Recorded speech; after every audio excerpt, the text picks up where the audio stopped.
Hello friends, good morning, सुप्रभात, सत श्री अकाल। इस वीडियो में हम लोग बात करेंगे बिहार एसटीईटी को लेकर। सातवें चरण में हो सकता है बदलाव। जी हाँ, सातवें चरण में क्या क्या बदलाव हो सकता है, यह जानने को सभी अभ्यर्थी बहुत इच्छुक हैं, बेसब्री से इंतजार कर रहे हैं। साथ ही साथ इस वीडियो में जानेंगे सुपर टेट होगा या नहीं होगा। रिक्रूटमेंट बोर्ड एसटीईटी मार्क्स के बेस पर बहाली करेगी क्या।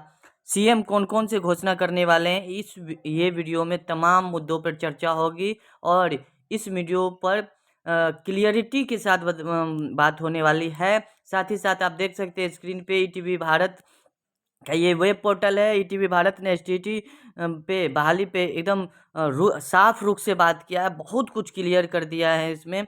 और खास वीडियो है, तो आपसे हम्बली रिक्वेस्ट है चैनल को सब्सक्राइब कर बेल आइकन प्रेस करते सीधे रुख करते हैं बिना समय गवाए वीडियो की तरफ। यहाँ पे आप देख सकते हैं, आप इस खबर की पुष्टि स्वयं कर सकते हैं ईटीवी भारत के वेब पोर्टल पे जाके, वेबसाइट पे जाके। यहाँ पे देखिए क्या कुछ है कि बिहार में प्राथमिक शिक्षकों के छठे चरण का नियोजन का काम अभी तक 100% पूरा नहीं हुआ है, लेकिन उसके पहले ही सातवें चरण को लेकर अभ्यर्थियों में न सिर्फ बेचैनी है बल्कि यह जानने की भी बेसब्री है कि सातवां चरण कैसा होगा, सातवें चरण में क्या कुछ नया होने वाला है, क्या कुछ नया बदलाव होगा, क्यों ज़रूरत पड़ गई बदलाव की। इस वीडियो में तमाम मुद्दों पर हम लोग जानेंगे। अब यहाँ देख सकते हैं, आपको जूम कर दूं। बिहार में शिक्षक नियोजन यानी टीचर रिक्रूटमेंट इन बिहार के तहत छठे चरण में 90,762 प्राथमिक शिक्षक और 32,714 माध्यमिक उच्च माध्यमिक शिक्षकों की नियुक्ति हो रही है। हालांकि प्राथमिक शिक्षकों के महज 42,000 पद ही अब तक भरे जा चुके हैं। आपको बताया भी था कि आधे से अधिक पद खाली रह गए हैं। विशेष चरण में 14 से 16 मार्च तक होना है, जिसमें लगभग 3,000 पद पर नियुक्ति होगी। वहीं माध्यमिक उच्च माध्यमिक शिक्षकों के छठे चरण में 32,714 पदों के लिए नियोजन की प्रक्रिया फिलहाल कोर्ट के एक आदेश की वजह से स्थगित है। आप सभी को मालूम है कि पहले माध्यमिक वाले को ही नियुक्ति पत्र मिलने वाली थी 17-18 को, लेकिन कोर्ट के आदेश की वजह से यह स्थगित हो गई है। एक अनुमान के मुताबिक छठे चरण में प्राथमिक, माध्यमिक और उच्च माध्यमिक शिक्षकों के लगभग 50,000 पद ही भरे जा सके हैं। बाकी पद सातवें चरण में ट्रांसफर हो जाएंगे। आपको बताया था मैंने कि लगभग जो है सीटें छठे चरण में खाली रह चुकी है, जो बैकलॉग सीटें बनकर आएगी या सातवें चरण में शामिल होने वाली है, जिसका फायदा एसटीईटी अभ्यर्थियों को होगा। और यहाँ पे कहा जा रहा है कि शिक्षकों की बहाली बिहार में एक बड़ा मुद्दा हमेशा से रही है, खासकर तब जब सरकारी स्कूलों में शिक्षकों की भारी कमी है, जिसे लेकर सरकार ने कई बार चिंता भी जताई है। और इस वजह से शिक्षकों की नियुक्ति प्रक्रिया को हाल के दिनों में तेजी से पूरा करने का निर्देश सरकार ने दिया है। लेकिन बड़ी संख्या में पद छठे चरण के बाद भी खाली रह जाएंगे, और इसी वजह से अभ्यर्थियों के सातवें चरण का बेसब्री से इंतजार है। क्योंकि 80,402 जो अभ्यर्थी हैं, वो इसी बात का फिक्र है कि कम सीटें हैं, ज़्यादा अभ्यर्थी हैं। तो ये सीटें अगर जुड़ जाती है तो 80,402 अभ्यर्थी तक सभी को नियुक्ति पत्र मिल जाएगी। सातवें चरण में बड़ा बदलाव होने की पूरी संभावना है। अब वो क्या कुछ बदलाव है, शिक्षा विभाग से मिली जानकारी के मुताबिक मार्च महीने में सातवें चरण को लेकर बड़ी घोषणा हो सकती है। ये घोषणा खुद मुख्यमंत्री नीतीश कुमार यानी हमारे सूबे के मुखिया नीतीश कुमार कर सकते हैं। ये ईटीवी भारत के साथ साथ न्यूज़ 18 के पत्रकार जो रजनीश कुमार थे, उन्होंने भी कहा था कि नीतीश कुमार जो है स्वयं सातवें चरण के बारे में घोषणा करेंगे बिहार बजट विधानसभा सत्र के दौरान। और ये खबर को पुष्टि करते नजर आ रही है ईटीवी भारत।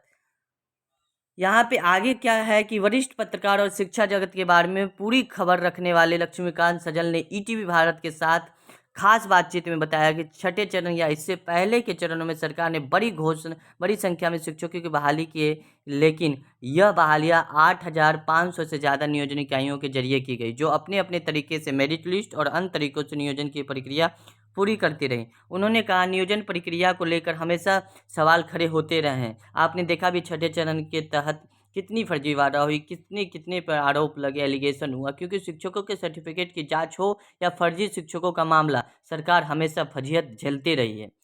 उन्होंने बताया कि हाल के दिनों में वर्ष 2006 से 15 के बीच नियुक्ति करीब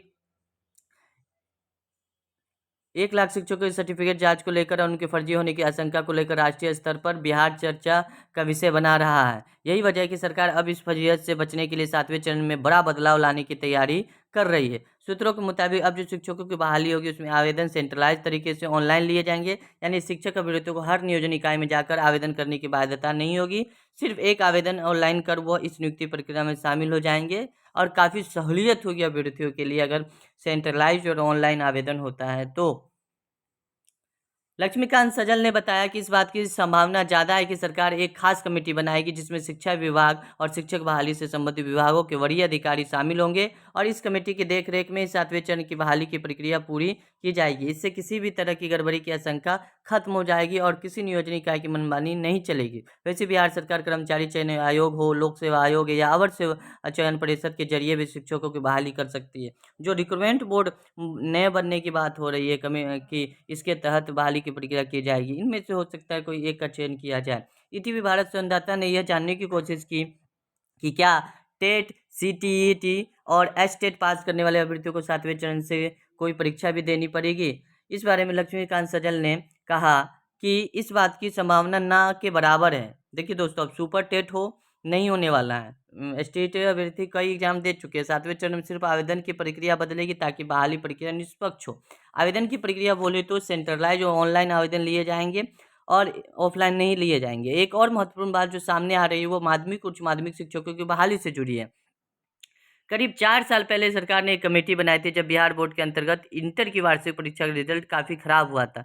उस कमेटी ने शॉर्ट टर्म और लॉन्ग टर्म बदलाव की सिफारिश सरकार से की थी, जिसमें एक सिफारिश यह भी थी कि माध्यमिक उच्च माध्यमिक शिक्षकों को पंचायती राज व्यवस्था से अलग किया जाए और माध्यमिक उच्च माध्यमिक शिक्षक संघ सरकार से इसकी मांग लगातार करते रहे। इस बात की भी संभावना नजर आ रही है कि माध्यमिक उच्च माध्यमिक शिक्षा को प्रक्रिया को पंचायती राज व्यवस्था से अलग कर दिया जाए। हालांकि इसके लिए सरकार को पंचायती राज अधिनियम में संशोधन करना होगा। आगे है कि वर्ष 2006 से अब तक शिक्षा में जो बड़े बदलाव हुए उनमें मुख्यमंत्री नीतीश कुमार की अहम भूमिका रही है।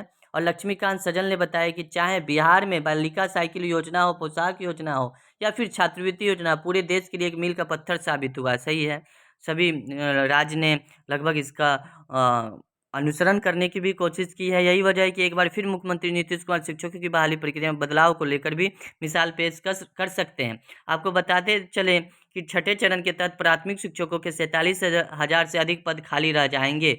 47,000 से अधिक पद खाली रह जाएंगे। मैंने बोला था 50% से अधिक पद खाली रहने वाले हैं। देख लीजिए, 97,000 लगभग पद था जिसमें 47,000 भरे हैं और 45,000 और कुछ पद 47,000 लगभग खाली हैं। वहीं एक अनुमान के मुताबिक माध्यमिक उच्च माध्यमिक शिक्षकों के भी करीब 25,000 पद खाली रह जाएंगे। अब आंकड़ा सामने आ गया है। 20,000 बोला जा रहा था, लेकिन 25,000 उच्च माध्यमिक और माध्यमिक में पद खाली रह जाने वाले। ये तमाम वैकेंसी 7वें चरण में जुड़ जाएगी, जो यहाँ पहले से 50,000 से ज़्यादा पद उपलब्ध है। अगर इनको 25,000 और 50,000 जोड़ा जाए तो 75,000 और बाकी सीट जो है जो अभी काउंटेबल नहीं है, लगभग 80,000 से ऊपर सीट होंगे 7वें चरण में। ऐसे में 7वें चरण को लेकर जाहिर तौर पर हजारों शिक्षक अभ्यर्थियों की बेसब्री से इंतजार समझी जा सकती है कि वो इंतजार कर रहे हैं। तो ये कुछ खबरें थी 7वें चरण के बदलाव से संबंधित। उन्होंने सुपर टेट को नकारा है। लक्ष्मीकांत सजल जी ने, जो वरिष्ठ पत्रकार है, उन्होंने कहा है कि ऐसी कोई बात नहीं है कि सुपर टेट होगी और नए रिक्रूटमेंट बोर्ड में आपको बिहार एसएससी और तमाम बोर्डों की चर्चा हुई, हो सकता है ये कर सकते हैं। और सेंट्रलाइज और ऑनलाइन आवेदन होगा, ऑफलाइन आवेदन नहीं होगी। और 7वें चरण में और बहुत कुछ बदलाव होगी, जो आधी बात अभी क्लियर हुई है। बहुत सारी बात 28 तारीख को अभ्यर्थी इंतजार कर रहे हैं कि सुबह के मुखिया नीतीश कुमार क्या घोषणा करने वाले हैं 7वें फेज के। तो मिलते हैं नए नए अपडेट्स के साथ इसी चैनल पे वीडियो के माध्यम से। बशर्ते आप चैनल को सब्सक्राइब कर बेल आइकन प्रेस कर दें ताकि आपको नोटिफिकेशन न्यूज के रूप में मिल सके। धन्यवाद।